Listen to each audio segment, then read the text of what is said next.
Hello दोस्तों, आप सबका स्वागत है एक बार फिर से एस्ट्रो गुरु चैनल पर। मैं आप सभी के लिए लेकर आया हूं टैरो विद कृष्ण में आज एक और सेशन। और आज के लिए जो विषय है वो है भगवान राम का आपके लिए आशीर्वाद। ये एक पॉजिटिव रीडिंग है।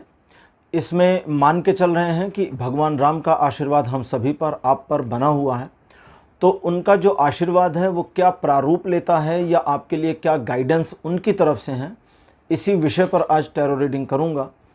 और मैं आपको बता दूं कि ये रीडिंग पिछले काफ़ी समय से पेंडिंग थी, पिछले काफ़ी लंबे समय से ये रीडिंग पेंडिंग थी, क्योंकि मुझे इस तरह का इंट्यूशन नहीं मिल रहा था कि भगवान राम के ऊपर या भगवान राम से संबंधित रीडिंग को अभी मैं करूं।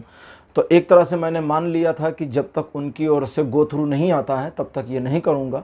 और अब उनकी ओर से ये गो थ्रू मुझे मिला है तो मैं ये रीडिंग आज कर रहा हूँ। अच्छा, आज के लिए जो 3 पाइल्स बनाई गई हैं ये भी बहुत यूनिक हैं, जो आपकी स्क्रीन पर अब एक साथ दिखाई जा रही हैं। अच्छा, मैं बता दूं ये तीनों पाइल में भगवान राम के 3 स्वरूप हैं। तो पाइल नंबर 1 केवट के राम।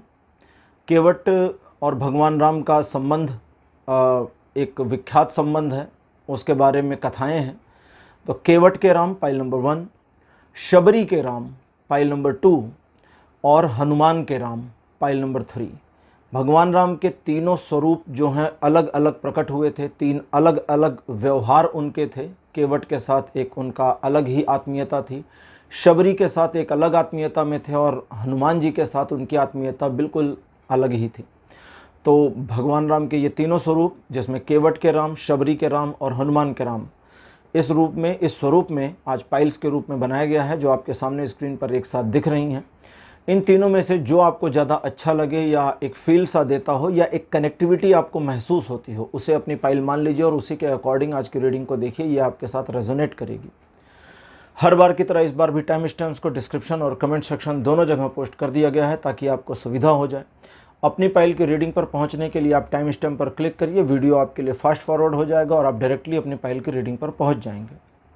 जो लोग मेरे साथ आज पहली बार जुड़े हैं उन सभी का एस्ट्रो गुरु चैनल पर बहुत बहुत स्वागत करूँगा। आप इस चैनल को सब्सक्राइब जरूर करिए, बेल आइकन को प्रेस करिए, क्योंकि जब आप बेल आइकन प्रेस करते हैं तो नए वीडियोस की नोटिफिकेशन आपके फ़ोन पर आनी शुरू हो जाती है। और मेरे रेगुलर व्यूवर्स और सब्सक्राइबर्स, आप सभी के सहयोग और प्यार के लिए बहुत बहुत आभार। आगे बढ़ने से पहले आपको एक बार बता दूं कि मैं एक प्रोफेशनल टैरो रीडर, एक प्रोफेशनल एस्ट्रोलॉजर हूं। तो आपकी स्क्रीन पर ये जो नंबर आ रहा है इसके ऊपर आप कॉन्टैक्ट कर सकते हैं अगर आपको अपने लिए एक पर्सनल रीडिंग सेशन चाहिए। ये व्हाट्सएप नंबर है तो इस पर कॉल नहीं करना है, मैसेज करिए। मैसेज के थ्रू सारी इन्फॉर्मेशन मेरी टीम मेंबर आपको प्रोवाइड करेगी और आपकी हेल्प करेगी मेरे साथ आपके सेशन को बुक करने के लिए। तो चलिए आज की रीडिंग को शुरू करते हैं और आपकी पाइल में मिलते हैं।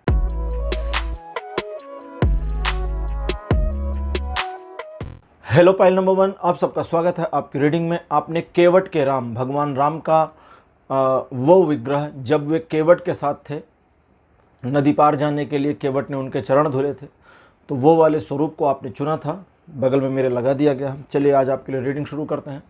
आज की जो रीडिंग है ये 2 ओरेकल डेक्स के साथ की जा रही है, ओरेकल योगिक पाथ और गॉड्स एंड गॉडेस। तो ये 2 डेक्स हैं, दोनों डेक्स जो हैं ये सनातन धर्म को समर्पित हैं, इसीलिए मैंने इन डेक्स को चूज़ किया था, चुना था। सबसे पहले ओरेकल योगिक पाथ।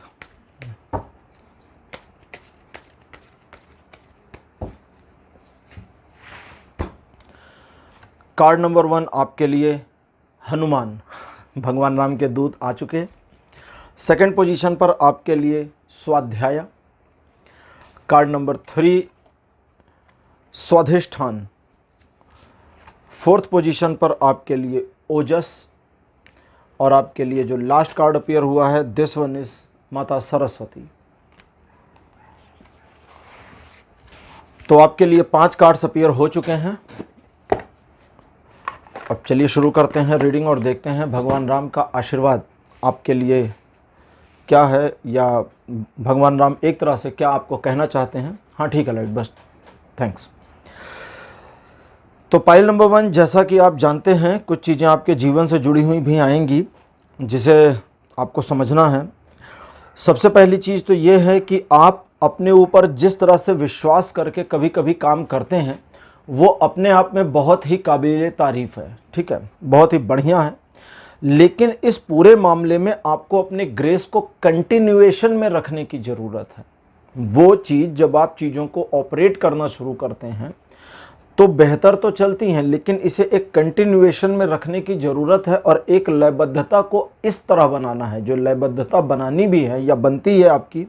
चलिए पहले तो इसको बात कर लेते हैं कि क्या बनती है। बनती है तो एक बर्डन सा महसूस हो जाता है, वो एक बोझिलता आ जाती है जो आपके ग्रेस को क्लोज कर देती है, ख़त्म कर देती है, और आपके द्वारा शुरू की गई चीज़ों में एक तरह से लचीलापन या डलनेस आ जाती है और चीज़ें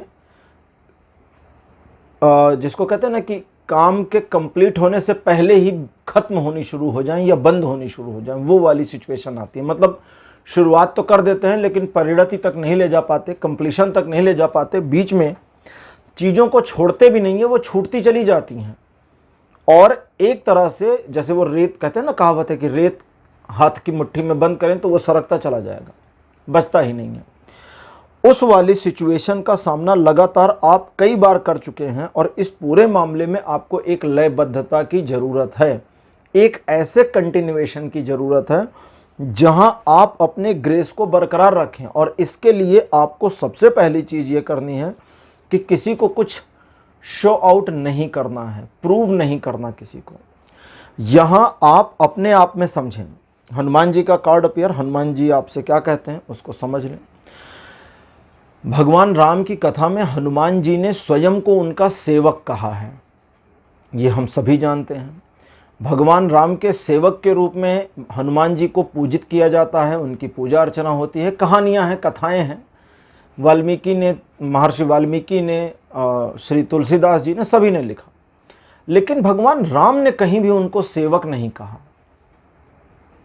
तुलसीदास के हनुमान चालीसा में वे उद्धरण देते हैं कि जब भगवान कहते हैं कि तुम मम प्रिय भरत ही समभाई, भरत के समान भाई हो। अब यहाँ प्रश्न उठता है कि लक्ष्मण के समान भाई क्यों नहीं कहा। लक्ष्मण तो बिल्कुल बगल में थे, 14 साल साथ में थे, राजमहल छोड़कर जंगल चले गए थे, पत्नी को छोड़कर चले गए थे, सोए भी नहीं थे। लक्ष्मण जी के बारे में जान लें कि जितने समय वे जंगल में थे, भगवान राम के साथ वन में थे, उतने समय तक लक्ष्मण कभी भी निद्रा में नहीं गए थे, सोए नहीं थे। और रावण के बेटे मेघनाथ ने ब्रह्मा जी को प्रसन्न करके वरदान लिया था कि जो 13 वर्षों तक लगातार जागा हो और सोया ना हो वो मेरा वध कर सकता है, बाकी कोई नहीं कर सकता। तो लक्ष्मण के समान भाई नहीं कहा, भरत के समान कहा। क्यों? क्योंकि भगवान राम मर्यादा के प्रतीक हैं, लक्ष्मण कर्मठता और समर्पण के प्रतीक हैं, लेकिन भरत धर्म के प्रतीक हैं। तो धर्म, मर्यादा को धर्म सबसे अधिक प्रिय होता है, इसलिए भरत ही समभाई कहा था। तो हनुमान जी का यहाँ पर आपके लिए जो संदेश है, एक तरीके से यहाँ अभी उसमें हनुमान जी कहते हैं कि सिर्फ कर लीजिए और भूल जाइए। जब आप काम को शुरू करते हैं तो उस काम में अपनी संलग्नता को बस काम के कंप्लीशन या उस एक दिन के कंप्लीट होने पर केंद्रित कर दीजिए, कल पर मत जाइए, पास्ट वाले कल पर भी मत जाइए। हिंदी बड़ी मज़ेदार लैंग्वेज होती है, इसमें हम बीते हुए और आने वाले दिनों के लिए एक ही शब्द से काम चलाते हैं टुमारो और यस्टरडे नहीं होता। अब अंग्रेजी में समझ लें, न यस्टरडे की कनेक्टिविटी लेनी है, न टुमारो का वेट करना है या टुमारो पर छोड़ना है, न बीते हुए दिन का एक प्रकार से ओट लेना है, छिपना नहीं है कि कल तो हमने किया था, न आने वाले कल पर छोड़ना है। ये कहते बस वर्तमान में आज कंप्लीट कर लीजिए और सिर्फ कंप्लीट करके छोड़ दीजिए चीज़ों को। जब आप कंप्लीट करके चीज़ों को छोड़ेंगे तो एक ग्रेस बनना शुरू होगा। ग्रेस का मतलब होता है चमक, एक ऑरा बनना शुरू होगा, अपने आप में एक कॉन्फिडेंट क्रिएट होना, जनरेट होना शुरू हो जाएगा। जब वो जनरेट होना शुरू हो जाएगा तो आपको बस उस मोमेंट को सरस्वती माता कहती हैं कि एक लयबद्धता में ले आना है। लयबद्धता में इसलिए ले आना है क्योंकि तब आप अपने काम को आगे ले जा सकते हैं। भगवान राम के आशीर्वाद के लिए ये रीडिंग चल रही है और भगवान राम कर्म के बहुत बड़े प्रतीक हैं। जब वे, मतलब वो किसी भी स्वरूप में, उनका जो भी विग्रह है, जो भी स्वरूप है, या उनकी कथा जब बताई जाती है, उनकी कहानी सुनते हैं हम, पढ़ते हैं हम, तो कहीं पर भी वे कर्म से भागे हुए नहीं हैं। इसलिए आज की रीडिंग में कर्म है, मुझे लगा बड़ी स्पिरिचुअल चीज़ें आएंगी लेकिन यहाँ कर्म के बारे में जानकारी आई है। चलिए अब लेते हैं गॉड्स एंड गॉडेस। इस डेक का नाम है गॉड्स एंड गॉडेस और इसमें सनातन धर्म के देवी और देवता हैं। तो देखते हैं कि अब आपके लिए ये क्या बताते हैं।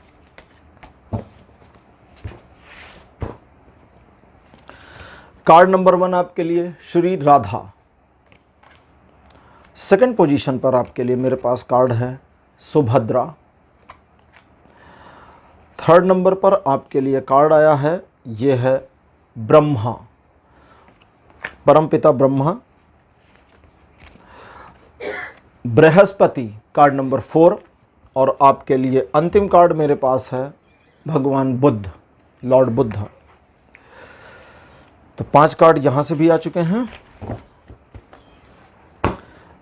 अब पाइल नंबर 1, जैसा कि मैं अभी आपको आपके ग्रेस के लिए कह रहा था कि उस पर आपको फोकस करना है और लयबद्धता को लेकर के आना है। अगर कंटिन्यूएशन नहीं होगी तो चीज़ें उस तरह नहीं होंगी। लेकिन अब थोड़ी स्पिरिचुअल इन्फॉर्मेशन आई है। सबसे पहली चीज़ तो ये जान लीजिए कि आपके लिए भगवान राम की एक तरह से ब्लेसिंग या आशीर्वाद आप समझें तो आपके ऊपर पूरी तरह बना हुआ है। लेकिन यहाँ जो बना हुआ है उसमें उन्हें आपकी श्रद्धा की आवश्यकता है या इंतजार है, ऐसा समझ लें।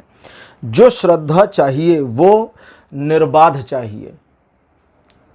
निर्बाध मतलब जिसमें कोई बाधा और अवरोध ना हो। जब हम भगवान से कुछ मांगते हैं ना कि हे भगवान फला चीज़ दे देना, तो हमने अपने और भगवान के बीच में एक बाधा क्रिएट करी है, यार ये दे देना भाई, ये दे दोगे तो ठीक है, नहीं दे दोगे तब गड़बड़ है। ठीक है, इसीलिए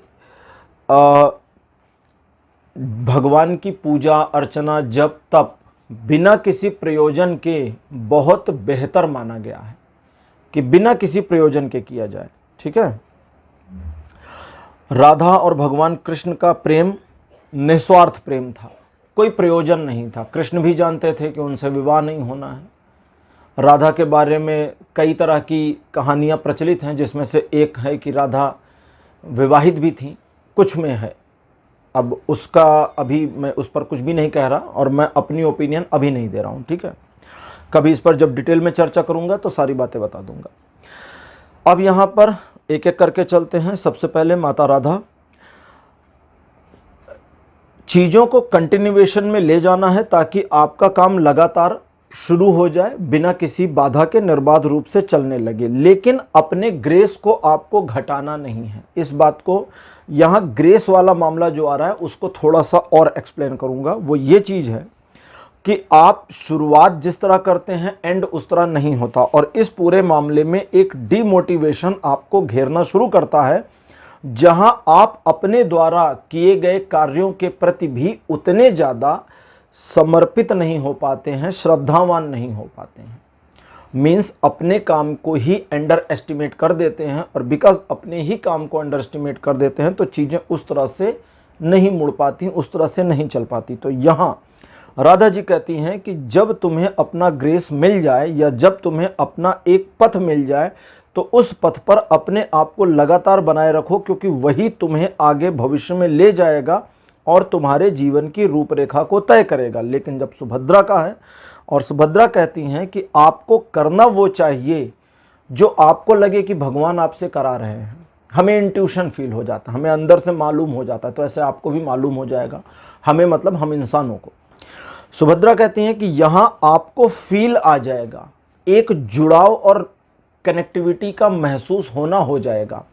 ये जुड़ाव जब महसूस होना होगा तो चीज़ें ऑटो ड्रिवन भी चलेंगी। अभी तक तो लयबद्धता को लाना पड़ा था, बर्डननेस से खुद को बचा करके कंटिन्यूएशन में जाना पड़ा था।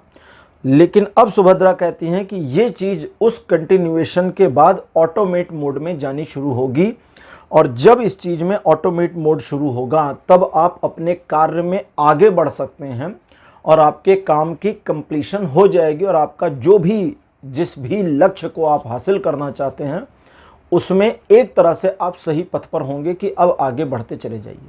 ठीक, ये कंप्लीट हो गई। अब मेरे ये जो 3 कार्ड हैं ये इन बाकी के 7 कार्ड के साथ कनेक्टिविटी नहीं ले रहा है। इन 3 कार्ड की रीडिंग डिफरेंट है और थोड़ी सी अलग है। अब उसको भी करते हैं, पहले ये 7 कार्ड हटा दें।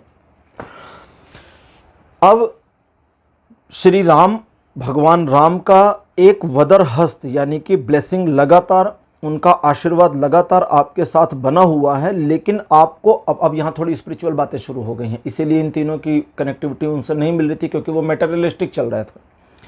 अब यहाँ पर आपको अपने आप को स्पिरिचुअल थोड़ा सा करने की ज़रूरत है, लेकिन उस पूरी चीज़ में फिर आपके लिए आता है कि अपने आप को एक एक एक इजी मोड में लेकर आना है। मतलब वो बांधा हुआ भक्त नहीं होना चाहिए, ठीक है। भक्ति आपकी बांधी हुई नहीं होनी चाहिए, ये स्वतः स्फूर्त होनी चाहिए। स्वतः स्फूर्त मतलब सेल्फ जनरेटेड, ऑटो जनरेटेड। इस पूरे मामले में अब बुद्ध, चूंकि भगवान बुद्ध बड़े समझदार व्यक्ति और भगवान विष्णु के अवतार माने गए हैं, बुद्ध कहते हैं कि ये चीज़ें ऑटोमेट हो नहीं पाएंगी शुरू में। क्यों नहीं हो पाएंगी? क्योंकि शुरू में इसके लिए एफर्ट करना ही पड़ेगा। बुद्ध कहते हैं कि ध्यान में जाना, ध्यान को पीना, ध्यान में जाना, ध्यान को पीना। ध्यान को पीने का मतलब होता है कि ध्यान को फील कर जाना। पी जाना मतलब जब हम किसी जैसे पानी पीते हैं तो एक सुकून मिल जाता है ना। प्यासे हो, गर्मी लगी हो, गला सूख गया हो, एकदम थक गए हो और पानी मिल जाए ठंडा सा, तो कितना मज़ा आ जाता है। फिर उस समय कोल्ड ड्रिंक वगैरह सब दिमाग से बाहर, बस पानी मिल जाए। तो कहते हैं कि ऐसे ही तुम्हें ध्यान को पीना है ताकि वो अंदर आ जाए। जब वो होना शुरू होगा, लेकिन उससे पहले, अच्छा अभी मैं फिर आगे चला गया था, ये फिर पीछे खींचते हैं। कहते हैं कि तुम्हें उस ध्यान में उतरने के लिए, उस स्पिरिचुअल पथ पर आगे बढ़ने के लिए शुरुआत में अपने को फोर्सफुल भी करना पड़ेगा, जबरदस्ती भी लगाना पड़ेगा। तो इसका सबसे अच्छा तरीका बृहस्पति देव कहते हैं कि एक नियम बनाएं, घड़ी देखें और नियम के अनुसार काम करें। जैसे बहुत सारे लोग सुबह उठ करके जब नहा लेते हैं तो नहाने के बाद पूजा करते हैं या ध्यान इत्यादि करते हैं, उसके बाद कोई काम शुरू करते हैं, तो ये एक रूल बन जाता है, एक रूटीन बन जाता है। तो बृहस्पति देव कहते हैं कि जब तक ये रूटीन नहीं बन पाएगा तब तक है गड़बड़, क्योंकि चीज़ें स्ट्रीमलाइन उस तरह से नहीं होंगी जैसा आप सोचते तो हैं लेकिन करते नहीं हैं। अब इस सोचने और करने में जो भेद आता है, इस पर बुद्ध मुस्कुराते कहते हैं कि तुम्हें अपने आप को सुधारने की और संभालने की जरूरत है, किसी और चीज को ना साधो। बुद्ध रास्ता दिखाते हैं, कहते हैं किसी और चीज को ना साधो, ठीक। जैसे शंकराचार्य से एक बार किसी ने पूछा था कि मोक्ष से बड़ा कुछ नहीं होता आचार्य, इस पर आपके क्या कहने हैं, आप क्या कहते हैं? तो उन्होंने कहा, हरि के चरणों में वैकुंठ में बैठने को मिले और हरि भजन करने को मिले, मोक्ष किस मूर्ख को चाहिए? सोचिए, आप भगवान विष्णु या भगवान राम के चरणों में, वैकुंठ में जहाँ पर वे हैं, वहाँ उनके वो आसन पे बैठे हैं और आप भी उनके सामने ही हैं, और वहाँ भगवत भजन चल रहा है, उस कीर्तन मंडली का आप एक पार्ट हैं। अब आपको मोक्ष चाहिए?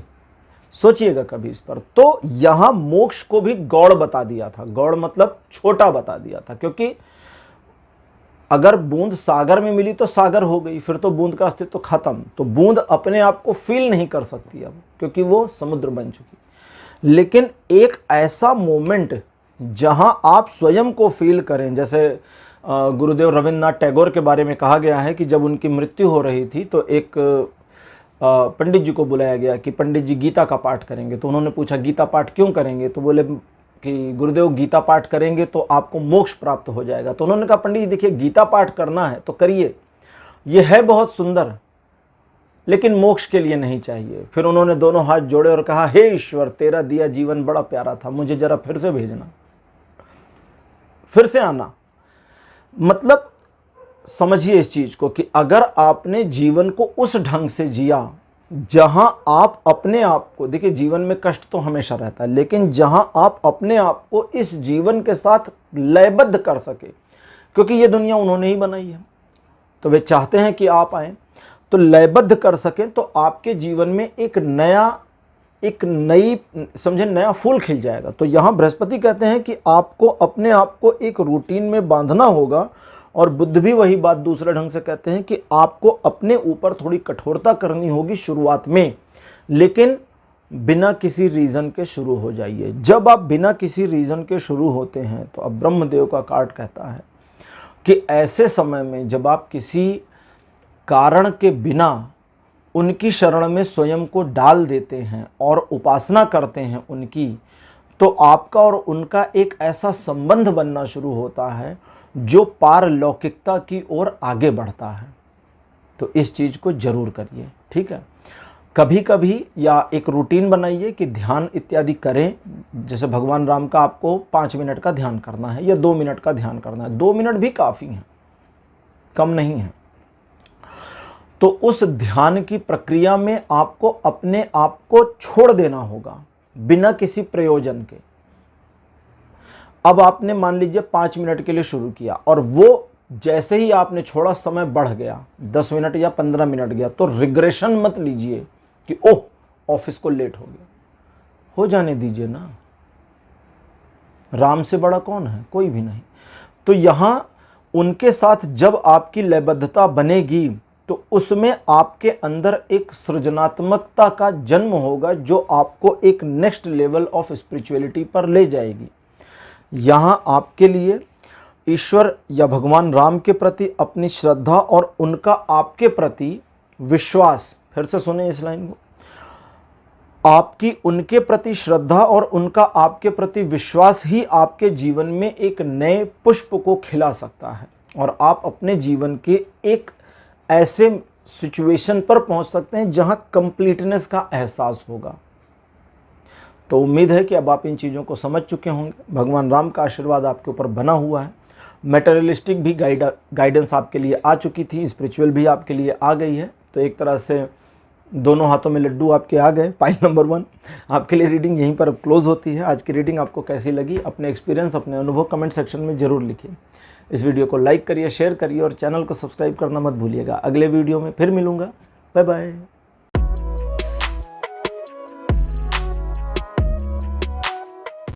हेलो पाइल नंबर 2, आप सबका स्वागत है आपकी रीडिंग में। आपने पाइल नंबर 2 चूज़ किया था, शबरी के राम। बगल में फोटोग्राफ लगा दी गई है माता शबरी और श्री राम की, जब शबरी ने भगवान राम को जूठे करके बेर खिला दिए थे। वो भी अपने आप में एक प्रेम था। अच्छा, भगवान विष्णु के 2 अवतार, भगवान राम और भगवान कृष्ण, इन दोनों ने ऐसी चीज़ खाई जो नॉर्मली हम फेंक देंगे। अगर हमें पता हो कोई अपने बेर को चख करके हमें दे रही है, मीठे हैं कि नहीं, भले उसकी श्रद्धा कितनी हो, हम तो फेंक देंगे, नॉर्मली हम इंसान हैं। और अगर कोई आपको केले के छिलके छील करके केला फेंक के छिलका दे दे तो छिलका तो नहीं खाएंगे, लेकिन भगवान कृष्ण ने छिलका भी खा लिया था, क्योंकि प्रेम के द्वारा दिया गया, प्रेम में जो भी समर्पित किया गया वो उनका ही है और उन्होंने ग्रहण किया था। उसकी भी अपनी कहानी है, कभी सुनाऊंगा आपको।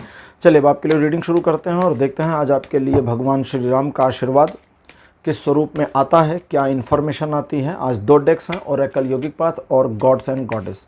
ये दोनों डेक्स सनातन धर्म को समर्पित। कार्ड नंबर 1 आपके लिए मेरे पास है प्रत्याहार। सेकंड पोजीशन पर आपके लिए मेरे पास कार्ड है वात। थर्ड नंबर पर माता राधा। फोर्थ पोजीशन पर आपके लिए ब्रह्मा और लास्ट में आपके लिए कार्ड आया है समाधि। बहुत बढ़िया। जिस पैटर्न पर मैंने पाइल नंबर 1 की रीडिंग की थी उसी पैटर्न पर ये रीडिंग चलेगी, ये ज़रूरी नहीं है। उसका रीज़न बता दूं कि जैसे ही मैंने ये 5 कार्ड निकाले, मुझे 5 और कार्ड निकालने का इंट्यूशन आ गया है, तो मैं 5 और कार्ड निकाल रहा हूँ। 10 कार्ड से एक साथ रीडिंग करूँगा। मैं अपने हिसाब से कई बार काम नहीं करता, इनको चलने देता हूँ, ये मुझसे करवा लेते हैं, तो इनके हिसाब से ही चलना पड़ता है, तभी परफेक्ट और अच्छी रीडिंग आती है। ठीक है, कार्ड नंबर 1 आपके लिए मेरे पास जो है, this one is Brahma. Brahmadev के 2 कार्ड्स अपीयर हुए हैं, एक ओरेकल योगिक पाथ में और दूसरा गॉड्स एंड गॉडेस में। सेकंड पोजीशन पर आपके लिए भूमि। भूमि मतलब पृथ्वी माता। पृथ्वी माता जो है, भूमि, इन्हें माता लक्ष्मी की बहन के रूप में मान्यता प्राप्त है और विष्णु की पत्नी के रूप में। प्रातः स्मरण में विष्णु पत्नी नमस्तुभ्यम करके श्लोक भी आता है। श्री कृष्ण, भगवान कृष्ण गौओं के साथ, इनका गौओं के साथ का स्वरूप, और नित्यानंद प्रभु कार्ड नंबर 4 पर, और लास्ट में आपके लिए मेरे पास अपीयर जगन्नाथ, भगवान जगन्नाथ। बहुत बढ़िया। तो अब आपके लिए मेरे पास 10 कार्ड्स अपीयर हो चुके हैं। पाइल नंबर 2, सबसे पहली चीज़ आपको जो समझनी है वो आपके जीवन के मैटेरियलिस्टिक यानी भौतिक जगत से संबंधित है। भगवान राम के ऊपर आज रीडिंग कर रहा हूँ। पाइल नंबर 1 में भी सबसे पहले भौतिक जगत से संबंधित चीज़ें आई थी। हालांकि जब मैंने इस रीडिंग को शुरू किया था तो मुझे लगा था सब कुछ स्पिरिचुअल चलेगा, लेकिन फिर जो इन्फॉर्मेशन आ रही है अकॉर्डिंग टू दैट मैं कह सकता हूँ कि भगवान राम कर्म को प्रधानता देने वाले हैं, मर्यादा पुरुषोत्तम हैं, और कर्म से ही किसी के भी कैरेक्टर का निर्माण हो सकता है। आपके कर्म ही आपके चरित्र को बनाते हैं। ठीक, इस चीज़ का आपको ध्यान रखना है। इसके लिए सबसे पहला काम आपको ये करना है कि अपने सराउंडिंग के एटमॉस्फेयर को सही करने की कोशिश करनी है। आपके आसपास का जो वातावरण है उस पूरे वातावरण को आपको एक तरीके से रिसाइकल करने की ज़रूरत है, या उसमें एक ट्रांसफॉर्मेशन की ज़रूरत है। थोड़ा ऑब्जर्व करें कि आपका उठना बैठना किस तरह के लोगों के साथ है, आप किस तरह की संगति में हैं, और अगर आप सपोज करें किसी भी ऐसे प्लेटफॉर्म पर हैं जहां अदर लोगों का एक डायरेक्ट या इनडायरेक्ट इन्फ्लुएंशन चलता रहता है, तो उसमें क्या चीज़ है जो आपको ग्रहण करनी है और क्या चीज़ है जो हटानी है। मतलब एक तरह से काट छांट अपने जीवन में करनी है, लेकिन ये काट छांट आपको अपनी लाइफ में, अपने व्यवहार, अपने एटीट्यूड, अपने वे ऑफ ऑपरेटिंग में पहले नहीं करनी है। सबसे पहले सराउंडिंग्स को ठीक करना है। जैसे एक उदाहरण लेते हैं, उससे समझ जाएंगे। जैसे मान लीजिए कि आप कुछ ऐसे लोगों के साथ उठना बैठना जारी रखे हैं जो डीमोटिवेट करते रहते हैं, जीवन में खुद कुछ नहीं कर पाए और हर चीज़ में कमी बताते रहते हैं कि अरे ये बेकार, वो बेकार, वो बेकार। ठीक, हर चीज़ में नुस्ख निकालना उनकी एक मेंटेलिटी बन गई है। जैसे मुझे किसी ने एक बार एक वीडियो शेयर किया था कि बर्गर खाने से बॉडी में क्या होता है, तो बड़ा विभत्स वीडियो था कि जब बर्गर बॉडी में जाता है तो पूरी बॉडी में सब काला काला हो जाता है और बहुत ही खतरनाक सा था। मतलब कि एक तरह समझे तो आपका शरीर खराब हो जाएगा।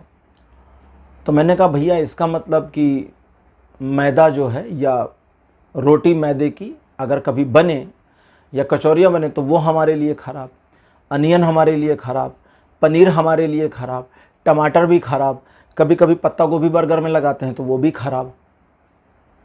तो वो कंफ्यूज हो गया। उसने कहा मतलब? मैंने कहा यार खाली मेयोनीज़ ही तो अलग चीज़ है। अगर केमिकल बेस हम मान भी लें तो मेयोनीज़ ही तो है जो केमिकल बेस है, बाकी सब तो नेचुरल एंटिटीज़ है ना। और बर्गर के ऊपर सफ़ेद तिल होते हैं, वो भी बॉडी के लिए ख़राब। तुम यही कहना चाह रहे हो ना इस वीडियो को दिखा करके? तो जिसने वो वीडियो दिखाया तो खुद कंफ्यूज हो गया।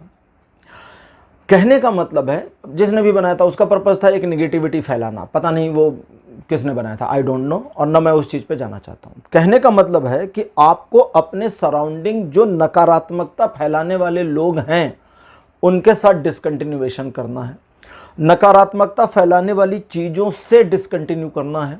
अगर सोशल मीडिया पर आप ऐसे चैनल्स को, ऐसे इंस्टाग्राम पेज को फॉलो करते हैं जो नकारात्मक इन्फॉर्मेशन ही दे रहे हैं, बंद कर दीजिए उनको फॉलो करना, सकारात्मकता में आ जाइए, पॉजिटिविटी में आ जाए, अपने सराउंडिंग को पॉजिटिव कर दीजिए।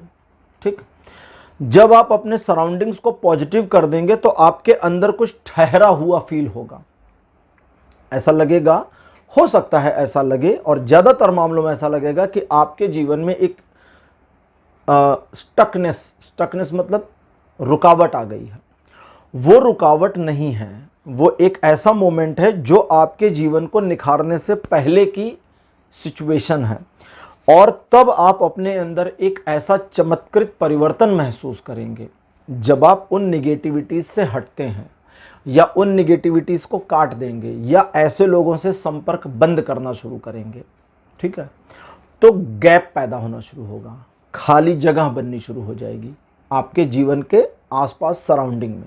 ठीक, वो जब खाली जगह बननी शुरू हो जाएगी तो उस खाली जगह को भरने के लिए नई चीज़ों की ज़रूरत होगी, और तब आपकी कनेक्टिविटी ऐसे लोगों से होगी, ऐसी सिचुएशन से होगी, ऐसे चैनल या ऐसे पेजेस जो भी है व्हाटएवर सोशल मीडिया प्लेटफॉर्म पर, उनसे होगी जो आपको एक इनकरेजमेंट दें और एक दिशा भी दें। ज्ञान के अर्जन को बढ़ाइए, ज्ञान के अर्जन को, ज्ञानार्जन नहीं कह रहा हूँ, ज्ञानार्जन तो एक बहुत भारी शब्द हो जाएगा, कंफ्यूज हो जाएंगे। नॉलेज को लेना शुरू करिए। आपकी एज कुछ भी है, आप जिस प्रोफेशन में हैं, जैसे मान लीजिए आप एक दुकान करते हैं, मैं तो एक बहुत ही छोटा उदाहरण लेता हूँ, ठीक है। मान लीजिए आप एक दुकान करते हैं, तो एक दुकानदार, एक छोटे दुकानदार को किन बातों का ध्यान रखना चाहिए, इस पर कुछ है कंटेंट रीड आउट करने के लिए तो वो रीड करिए। कहीं सजेशन है, बुक में है या किसी वीडियो में है या किसी वेबसाइट पर है, तो उसको पढ़िए, ज्ञान बढ़ाइए अपने प्रोफेशन से जुड़े मामलों में। स्टूडेंट्स का प्रोफेशन अपना कोर्स होता है, ठीक है, तो इसलिए इसको समझें। जब आप ज्ञान को बढ़ाना शुरू करेंगे तो एक नया संसार सा आपको ओपन होता हुआ दिखेगा। जैसे फॉर एग्जांपल आपने देखा होगा कि कुछ लोग एक दुकान खोलते हैं और ज़िंदगी भर एक दुकान पर रह जाते हैं, और कुछ लोग एक दुकान खोलते हैं और फिर मल्टीपल उनकी पूरी चेन बन जाती है। जैसे बड़े बड़े शोरूम्स आपने देखे होंगे, किसी पर भी मालिक नहीं बैठ रहा है। तो मैं आपको ये नहीं कह रहा हूँ कि आपको चेन बनानी है, मैं ये नहीं कह रहा हूँ। मैं कह रहा हूँ कि आपके लिए एक ऐसा दरवाज़ा खुलना शुरू होगा जो आपके मैटेरियलिस्टिक जीवन को एक नई दिशा देना शुरू करेगा, और आप एक ऐसी सिचुएशन की ओर अग्रसर होना शुरू हो जाएंगे जो अभी आपके लिए सपने जैसा है। तो इन चीज़ों को करिए। अब स्पिरिचुअल गाइडेंस आपके लिए ये है साथ में। अच्छा, यहाँ साथ में क्यों है वो भी समझें। इसी मैटेरियलिस्टिक वर्ल्ड में आगे बढ़ते हुए आपको भौतिकता को जोड़कर और ओढ़कर अपने आप को स्पिरिचुअल भी करना है। भौतिकता में कमी नहीं आएगी, भौतिकतावादी रहिए, ठीक है, मैटेरियलिस्टिक रहिए, लेकिन सराउंडिंग में साथ ही साथ अपनी स्पिरिचुअलिटी को बनाइए। इस स्पिरिचुअलिटी को बनाने में सबसे पहला काम आपको ये करना है कि थोड़ा सा दान करने का एक रूटीन बनाइए। दान आप क्या करेंगे, कितना करेंगे, उसके बारे में कोई इन्फॉर्मेशन और रोक टोक यहाँ नहीं है। आप मिनिमम जो भी करना चाहें, बट एक रूटीन बनाएं। ये रूटीन आपके जीवन, अच्छा ये जो दान करना है ना, जैसे कभी कभी आपने सुना होगा कि बहुत बड़े बड़े ज्ञानी लोग कहते कि तुम यहाँ, फिल्मी गाना भी आ गया था कि यहाँ 1 रुपये दोगे वहाँ वो 10 लाख देंगे, तो FD मत करिएगा और ना इस उद्देश्य से दान करिएगा कि स्वर्ग मिलेगा, क्योंकि वहाँ ज़मीन बिक नहीं रही है, प्लॉट का रेट कुछ भी नहीं है, ठीक है, पैसा ले नहीं जा सकते, तो वहाँ पर कोई रेट वेट नहीं है। तो किसी उद्देश्य के साथ नहीं, उद्देश्यहीनता के द्वारा किया गया दान आपके जीवन को बस डॉट डॉट डॉट जो देना होगा देगा, उसके बारे में ना इन्फॉर्मेशन आ रही ना मैं आपको बता सकता हूँ। अगली चीज़ ये है कि आप अपने अंदर एक सृजनात्मक क्षमता का विकास करने में कामयाब हो जाएंगे। ये सृजनात्मक क्षमता आपके जीवन के उस आयाम और उस पहलू को अनलॉक कर देगी जो अभी आपको पता भी नहीं है कि आपके अंदर है। जब आपको पता नहीं है तो आप उसको यूज़ कैसे कर सकते हैं। ये बिल्कुल वैसा है कि आपके घर में 4 कमरे हैं, एक 5वां कमरा है और आपको पता ही नहीं है वो 5वां कमरा कहाँ है। जब पता ही नहीं है तो यूज़ कैसे करेंगे, तो वो अनलॉक हो जाएगा, खुल जाएगा। जब आपकी सृजनात्मक क्षमता खुल जाएगी और आप उस सृजनात्मक क्षमता को इस्तेमाल करने वाली सिचुएशन में आ जाएंगे, तभी आप अपने अंदर में एक सरलता और प्यार महसूस करेंगे। आपका दिल कठोरता में नहीं, एक प्रेम पूर्णता में आ जाएगा, और आप अपने उस अवयव का, या समझें कि उस अनलॉक सिचुएशन का जो आपकी सृजनात्मक क्षमता को दिखाएगा या आपको एक फील करा देगा कि आप में ये क्षमता भी है उसको पॉजिटिविटी और लोगों के, अब यहाँ जब मैं लोगों कहता हूँ, चैतन्य महाप्रभु कहते हैं कि उसमें आपका परिवार और भी लोग शामिल हैं जिनको उसका लाभ अपने आप मिलेगा, आपको कुछ करना नहीं है, ठीक है। भगवान जगन्नाथ आपके लिए जो इन्फॉर्मेशन देते हैं वो ये है कि आप अपना विश्वास मुझ में बनाए रखिए और मैं अपना विश्वास तुम में बनाए रखूंगा। अगर तुम अपना विश्वास मुझ में और मेरा विश्वास तुम में बनने की जगह दो, ये बड़ी मजेदार बात आई है। फिर से सुने, ये कहते हैं कि अगर आप अपना विश्वास मुझ में बनाए रखें और मेरा विश्वास आप में बनने दें, तो ये कहते हैं कि अगर तुम मुझे जगह दो तो मैं तुम्हारे जीवन में और हृदय में एक ऐसे ऑरा के रूप में या एक ऐसे अप्रकट तत्व के रूप में स्थिर रहूंगा जो तुम्हें अंदर से थामने में, स्थिरता देने में हेल्प करेगा और साथ ही साथ तुम्हारे जीवन के नए आयामों में तुम्हें नई चीज़ों के साथ में एक तरह से कनेक्ट होने, इंट्रोड्यूस होने, इंट्रैक्ट होने और महसूस होने में मदद करेगा। लेकिन यहाँ आपको क्या करना है? सबसे पहला तो प्रभु के लिए हृदय में स्थान बनने दीजिए, प्रभु के लिए हृदय में स्थान बनने दीजिए। और जब उनके लिए आप अपने दिल में, अपने जीवन में एक स्थान बनने देंगे तो वो स्थान एक ऐसा स्वरूप लेना शुरू करेगा। कोई आपको हिमालय पे नहीं ले जा रहा, ना आप संन्यास लेने जा रहे हैं, समझ लीजिए। एक ऐसा स्थान बनना शुरू होगा जहां लगातार की फीलिंग आएगी कि मैं उनसे कनेक्ट हूं और वो मुझसे कनेक्ट हैं। दूसरा वाला ज़्यादा इंपॉर्टेंट है कि वे मुझसे कनेक्ट हैं। मैं कनेक्ट हूं वाली फीलिंग तो आप यूं भी ले सकते हैं, कभी कभी ध्यान में आ जाती है जब कनेक्टिविटी फील होने लगती है। लेकिन वो परम सत्ताधारी जगदीश्वर, जगदीश, जगन्नाथ, जगन्नाथ भगवान विष्णु को कहते हैं। भगवान विष्णु के ही स्वरूप जगन्नाथ, भगवान विष्णु के ही स्वरूप राम, तो एक तरीके से भगवान राम का ही ये शब्द है, समझे। तो वो जब कहते हैं कि मैं तुम्हारे में, तुम मुझे जगह दो, तो ये बहुत बड़ी बात हो जाती है।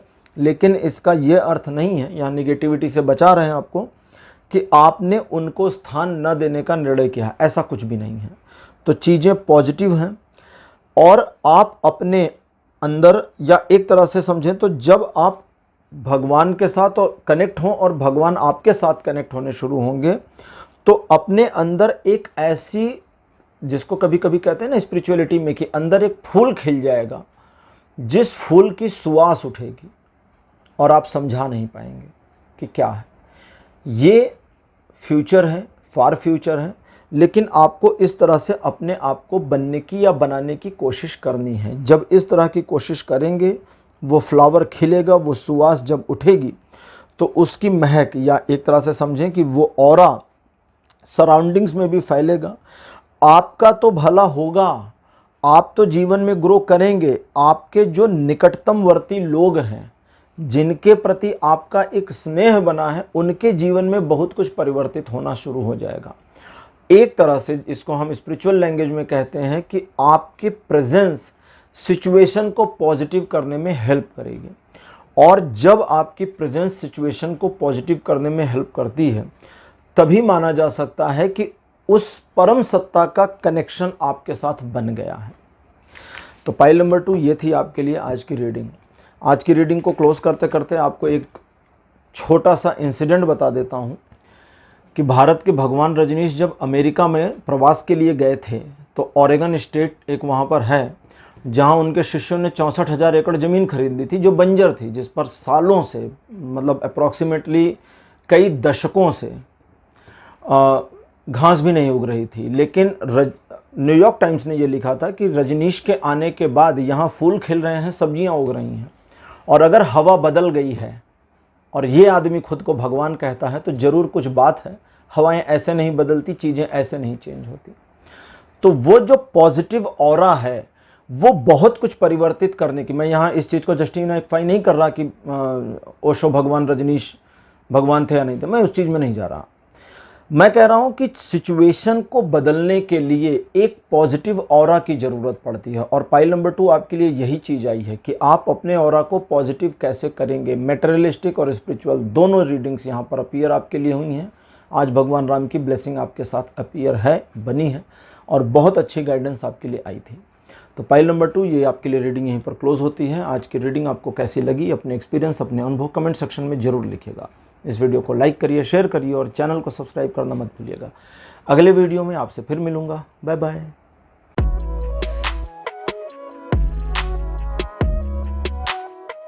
हेलो पाइल नंबर 3, आप सबका स्वागत है आपकी रीडिंग में। आपने हनुमान के राम को चुना था, यानी भगवान राम जो हनुमान के हैं। बगल में दोनों जन की फ़ोटो लगा दी गई है।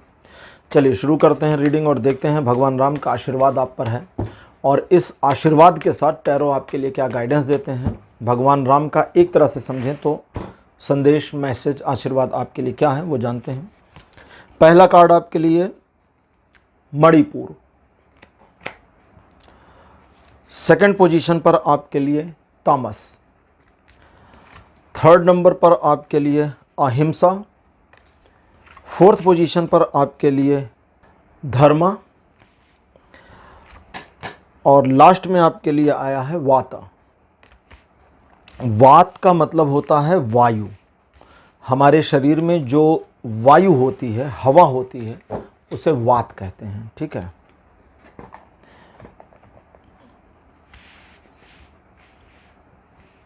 तो पाइल नंबर 3, सबसे पहले आप ये समझें कि आप अपने जीवन के कई सारे पहलुओं में अपनी नकारात्मकता की वजह से विफल हुए और होते आ रहे हैं। चीज़ों को बहुत ज़्यादा तानना, चीज़ों को बहुत ज़्यादा खींचना और लगातार सिचुएशन में नेगेटिविटी को खोज लेना, नहीं है फिर भी खोज लेना, ये एक ऐसी सिचुएशन है जो आपके जीवन को असंतुलन में डालती है। आप कितना भी संतुलित करने की कोशिश करें, संतुलित नहीं होगी। इस पूरे मामले में आपको अपने अंदर की एंजाइटी को कंट्रोल करना होगा। लोग दवा लेते हैं एंजाइटी के लिए, ठीक है। एंजाइटी एक तरह की नर्वसनेस वाली फीलिंग होती है, जिसे मैनेज करने के लिए लोग साइकेट्रिस्ट के पास सेशन लेते हैं या मेडिसिन लेते हैं, दुनिया भर की चीज़ें करते हैं। एंजाइटी एक तरह की सोच है। जब आप अपने अंदर वो घबराहट महसूस करते हैं, जब आपको लगता है चीज़ें खराब ही होंगी, तो एक तरह से आपका मैनिफेस्टेशन चलना शुरू होता है और निगेटिव मैनिफेस्टेशन ज़्यादा तेज़ काम करता है, 10 गुना ज़्यादा तेज़। पॉजिटिव वाले में भी प्रॉब्लम है क्या कि पॉजिटिव मैनिफेस्टेशन जब हम करते हैं तो हमारा दिमाग साइड में निगेटिव सोच रहा होता है, लेकिन जब निगेटिव वाला करते हैं तो दिमाग साइड में पॉजिटिव वाला नहीं सोच रहा होता, फिर बुरा ही सोच रहा होता है। इसलिए निगेटिव जल्दी काम करता है और इसीलिए मैं मैनिफेस्टेशन की सलाह नहीं देता, क्योंकि हम अपनी निगेटिविटी से पार पाएं ये बड़ा मुश्किल काम है। आपको अपने अंदर की इस नकारात्मक सोच को एक तरीके से जैसे कहते हैं ना लगाम लगाना, वो करना होगा। अब ये लगाम कैसे लगाएंगे? जब ये नकारात्मक सोच आपके जीवन पर या आपके ऊपर हावी होती है तो ये एक क्रोनोलॉजी क्रिएट करती है, घटनाक्रम को, और आपको बताती जाती है कि इससे ये घटना होगी और उससे वो होगी और उससे वो होगी, और ये चेन रिएक्शन आपको तोड़ देता है, डिमोरलाइज कर देता है। इस पूरे मामले में मेरे कार्ड्स कहते हैं कि सबसे पहला काम तो आपको अपने ऊपर थोड़ा रहम करना है। अहिंसा का कार्ड है जो कहता है स्वयं पर रहम करिए।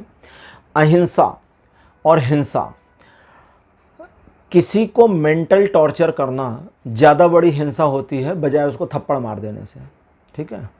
किसी को एक थप्पड़ मार दीजिए, मामला ख़त्म हो गया, लेकिन उसको 10 लोगों के सामने जलील कर दीजिए तो वो जलालत या वो जो एक जिसको क्या कहते हैं कि अपमान, वो पूरे जीवन याद रह सकता है। थप्पड़ भूला जा सकता है लेकिन अपमान याद रहता है, क्योंकि अपमान मानसिक है, थप्पड़ शारीरिक है। तो अहिंसा का कार्ड कहता है कि अपने मन को अशांत करना और अपने मन में नकारात्मक विचारों को पोषित करना, पानी देना बंद कर दीजिए। अब ये कैसे करेंगे? जब हमारा दिमाग, सिंपल सी चीज़ समझिए, जब हमारा दिमाग सोचता है तो हम नहीं सोच रहे होते। साइंटिस्ट कहते हैं कि हमारी हर सांस के साथ 3 विचार हमारे दिमाग में आ जाते हैं। 3, एक मान लीजिए, हर सांस के साथ एक विचार। तो हम ये कह ही नहीं सकते कि वो सारे विचार हमारे हैं, क्योंकि हमारे बिना चाहे तो सांस भी अपने आप ही चल रही है। हम इंटेंशनली थोड़ी लेते हैं, वरना भूल जाए सांस लेना तो गड़बड़ हो जाए। तो विचार स्वतः आते हैं, और जब विचार स्वतः आ रहे हैं बिना आपकी इच्छा के, बिना आपकी परमिशन और बिना आपसे पूछे, तो आप ये कैसे कह सकते हैं कि वो आपका विचार है? और जब आप ये नहीं कह सकते कि वो विचार आपका है, तो जब आपका विचार ही नहीं है तो आपकी कनेक्टिविटी बन क्यों रही है? वो इसलिए बन रही क्योंकि आप बना लेते हैं। तो खुद को डिसकंटिन्यू कर दीजिए। अब अगली चीज, चीजों को बैलेंस करने वाला मामला। ये कहता है कि बैलेंस मत करिए, धर्म का कार्ड है। कहता है बैलेंस की जरूरत ही नहीं है भाई। सूरज का काम है चमकना, सूरज का धर्म है चमकना। इसमें वो बैलेंस क्या करेगा? आज कम चमक लें, कल ज़्यादा चमक लें, या कल हम ज़्यादा चमके थे आज कम चमक लें। ये तो बादलों की वजह से होता है, हमारी पृथ्वी के वातावरण की वजह से होता है, वरना सूरज तो एक ही तरह से शाइन कर रहा होता है। उसमें प्रॉब्लम नहीं है। जैसे कि एक तरह से समझे, आम का पेड़ है, आम के पेड़ का धर्म क्या है? आम का फल देना, ये उसका धर्म है। धर्म का मतलब रिलीजन नहीं होता। इसी वजह से जो सनातन में धर्म शब्द का इस्तेमाल किया गया है वो रिलीजन के लिए नहीं किया गया है, और इसी वजह से कहते हैं सनातन एक जीवन की पद्धति है। ठीक है। जब सनातन में कहीं आता है कि धर्म की रक्षा करनी है, तो धर्म की रक्षा का क्या मतलब? जैसे दुर्योधन धर्म के साथ नहीं था। क्यों नहीं था? क्योंकि वो, अब दुर्योधन कौन था? दुर्योधन एक राजकुमार था। उसका धर्म क्या था? उसका धर्म था अपने बड़े भाई युधिष्ठिर की आज्ञा का पालन करना। वो नहीं कर रहा था, धर्म से हटा हुआ था। इसी से सारी गड़बड़ हुई। युधिष्ठिर एक सम्राट थे, उनका धर्म क्या था? अपनी प्रजा के प्रति अपने उत्तरदायित्व को, अपने कर्तव्यों का निर्वहन करना। लेकिन युधिष्ठिर ने क्या किया? चौसर खेलना शुरू कर दिया, जुआ खेलना शुरू कर दिया। धर्म से जैसे ही हटे सब कुछ चला गया। तो आपको बस अपने धर्म का पालन करना है। जैसे आप अपने परिवार में कमाने वाले हैं तो आपका काम क्या है? परिवार का भरण पोषण करना। आप स्टूडेंट हैं, आपका काम क्या है? कि पढ़ाई करना। आप अगर एक गृहिणी हैं तो आपका काम है घर को संभालना। गृहिणी की जिम्मेदारी आजकल बहुत बढ़ गई है, क्योंकि गृहिणियां कई बार अर्निंग भी कर रही होती हैं बाहर जाके और घर के काम भी देख रही होती हैं। तो उस मामले में खैर आजकल अच्छी चीज़ें हैं कि ज़्यादातर भाई साहब लोग भी मदद करते हैं, और जो लोग मदद नहीं करते उनको मदद करनी चाहिए। ठीक है। तो यहां आपको चीजों को बैलेंस करने से रुकना है, बस अपने धर्म का पालन करना है। अपने धर्म के पालन में हेजिटेशन नहीं लेकर आनी है। ये जो हेजिटेशन है या एक प्रकार की घबराहट आ जाती है, जिसमें खुद को जज किए जाने की घबराहट ज़्यादा होती है, वो चीज़ों को खराब करती है। और जब वो चीज़ों को खराब करती है तो ये डिसबैलेंस एंजाइटी क्रिएट कर देता है, और ये एंजाइटी आपके जीवन को दुखमय करती है। तो ये चीज़ों को मैनेज करें। भगवान राम पहली चीज़ तो ये चाहते हैं कि आप अपने जीवन के जो भौतिक अवयव हैं उनको मैनेज करें। अब गॉड्स एंड गॉडेस कार्ड, अब देखते हैं कि ये आपके लिए क्या इन्फॉर्मेशन देते हैं।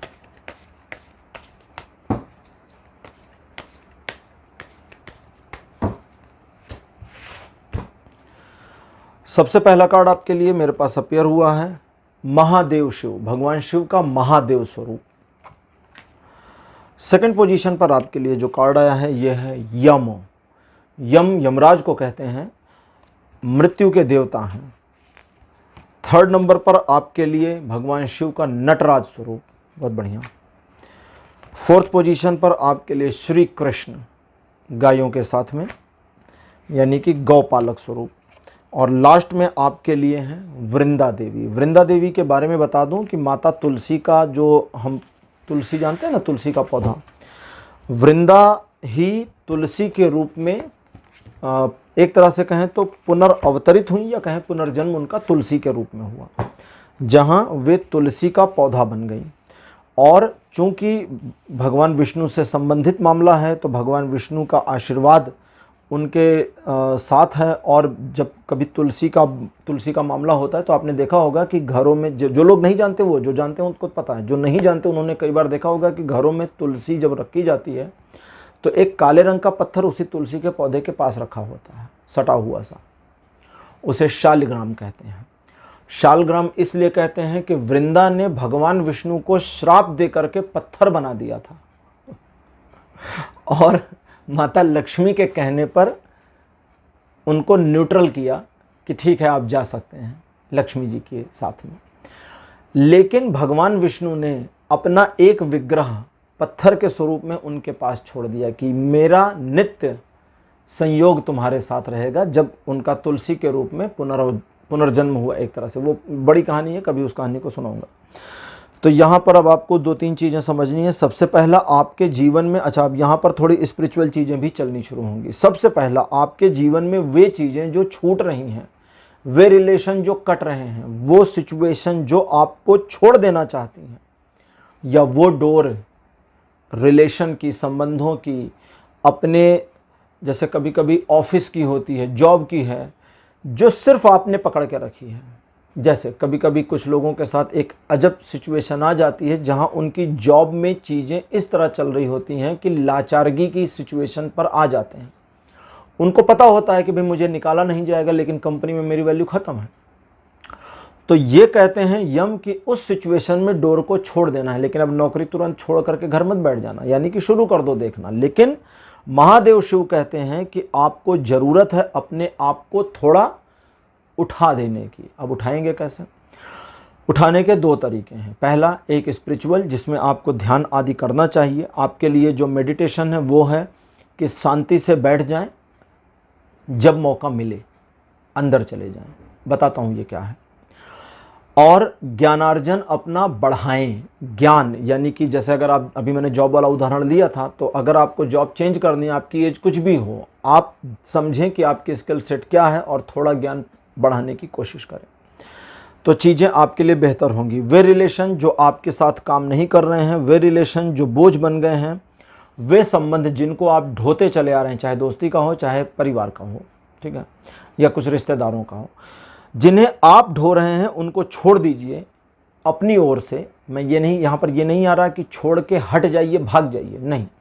यहाँ यम कहते हैं कि उनको छोड़िए और इंतजार करिए, उनकी ओर से क्या चल रहा है इसकी प्रतीक्षा करिए।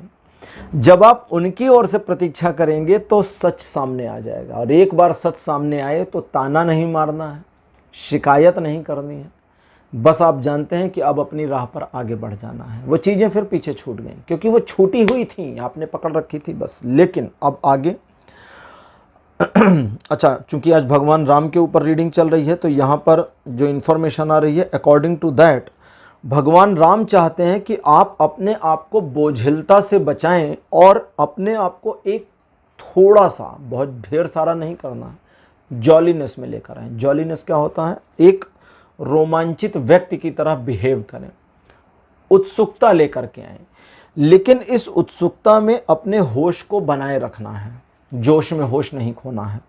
साथ ही साथ जो लोग आपकी मदद के बिना आगे नहीं बढ़ सकते जीवन में, या उन्हें आपके मदद की ज़रूरत है और आपको ये पता है, और साथ ही साथ आपको ये पता है कि वे थोड़ा मासूम टाइप के लोग हैं, एक ऐसे सिचुएशन में हैं जहां उनको हेल्प की नीड हो सकती है, तो उस मामले में अगर आप उनकी मदद कर सकते हैं तो सेल्फलेसली करना है, सेल्फलेस होकर के। सेल्फलेसली क्या है कि मदद तो की है लेकिन बिना किसी उम्मीद से। ये स्पिरिचुअल है, ये मैटेरियलिस्टिक नहीं बता रहा हूँ, फिर से क्लियर कर रहा हूँ। बिना किसी उम्मीद से करना है। नॉर्मली हम इंसान कभी कभी किसी की मदद करते हैं तो उम्मीद करते हैं कि हमें भी कुछ फल मिल जाएगा, प्रतिफल मिलेगा उसी पर्सन से कुछ फेवर मिलेगा। कभी कभी मदद करिए और छोड़ दीजिए, चीज़ों को जाने दीजिए, यूं ही मदद कर दीजिए।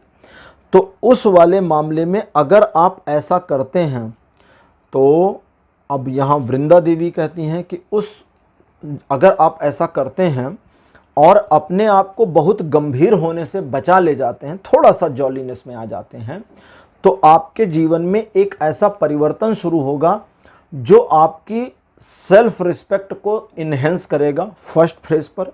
सेकंड फ्रेज पर सोसाइटी, फैमिली में आपकी रिस्पेक्ट बढ़नी शुरू होगी।